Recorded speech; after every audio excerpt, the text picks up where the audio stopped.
আসসালামু আলাইকুম, welcome to my page and YouTube channel. সবাইকে স্বাগত জানাচ্ছি।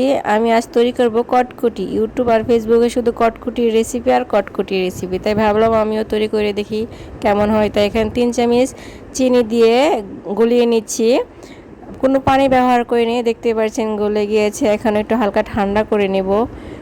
লাল টকটকা হয়ে গেছে, মানে চিনিটা ক্যারামেল তৈরি করে নিয়েছি। যেভাবে পুডিং তৈরি করেন, চিনির ক্যারামেল তৈরি করে সেভাবেই তৈরি করবেন। তারপর একটু ঠান্ডা করে এখানে বেকিং সোডা অল্প পরিমাণ দেওয়ার পরে একেবারে ফ্লাফি মানে ফুলে দ্বিগুণ হয়ে যাবে। দেখতেই পাচ্ছেন পুরো কটকুটির কালার হয়ে গেছে আর কি। কটকুটি আবার কিরণ মালার কটকুটি না, এটা হচ্ছে আমরা ছোটোবেলায় যা সামনে পেতাম বোতল দিয়ে কিনে খেতাম।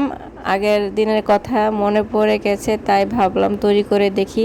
এটা টেস্টটা তো একদমই ভুলে গেছি। তারপর একটা স্টিলের পাত্রে তেল মাখিয়ে তারপর এটার মাঝে দিয়ে দিচ্ছি, যে সহজে উঠে পড়ে। আর মানে ঢালতেই পুরো শক্ত হয়ে যাচ্ছে, এরকম পরিমাণ আর কি।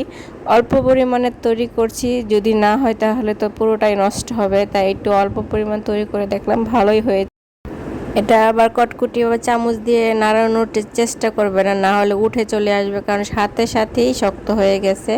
এরকম অবস্থা আর কি। গরম অনেক, কিন্তু সাথেই শক্ত হয়ে গেছে, কারণ ওটা চিনি ক্যারামেল তো, তাই। আর বেকিং সোডা দেওয়ার কারণে এরকম হয়ে যায়। তারপর একটা ফ্যানে ঠান্ডা হওয়ার জন্য রেখেছিলাম। একটু ঠান্ডা হলে তারপর এটা উঠাতে হবে। আমি খুবই এক্সাইটেড খাওয়ার জন্য। এটা টেস্টটা একদমই ভুলে গেছি। খাওয়ার পরে বুঝতে পারবো কতটা মানে ভালো, আগের টেস্ট আছে কি না, আগে যে এরকম কিনে খেতাম সেই টেস্টটা পাবো কি না। তারপর কতক্ষণ পরে চেষ্টা করতেছি যে শক্ত হয় কি না। অবশেষে শক্ত হয়ে গেছে। তারপর চাকু দিয়ে ট্রাই করছিলাম উঠানোর জন্য, কিন্তু পারলাম না। চাকু দিয়ে কোনোভাবেই উঠানো যাচ্ছিল না। মনে হয় তেলের পরিমাণ একটু কম দিয়েছি, একটু বেশি করে তেল দিলে তাড়াতাড়ি উঠে পড়তো। তারপর তল দিয়ে একটু যাতা দিলাম, তারপর ভেঙে গুঁড়া হয়ে গেছে। সমস্যা না, এক পেটেই তো যাবে। খেয়ে দেখলাম একেবারে জাস্ট ওয়াও, অনেক ভালো লাগলো। আগের দিনের কথা মনে পড়ে গেল।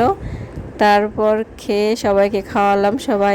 আমার ছেলে তো ফার্স্ট টাইম ট্রাই করলো, আর খেতে তো খুবই ভালো হয়েছে। একবার বাসায় তৈরি করে দেখবেন, আগের কথা তো একদম মনে পড়ে যাবে। কারণ আমার ছেলে ফার্স্ট টাইম খাচ্ছে, খেয়ে বলছে কীরকম, চিনির মতো মিষ্টি লাগে।